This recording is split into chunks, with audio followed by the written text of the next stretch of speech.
ప్రతి ముత్తైదు అంబను కాదు కవిచేది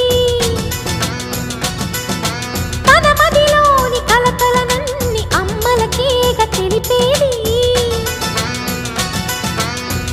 నెలతలే లేకుంటే దేవుడికి నెలవేది భక్తులే రాకుంటే గుడికి ఇక వెలుగేది దయతోటి కుంకుమ పూలు అక్షింతలు మనమంతా ఇవ్వాలి తన తాళి నిలపాలి తాళి కాచి ముత్తైదా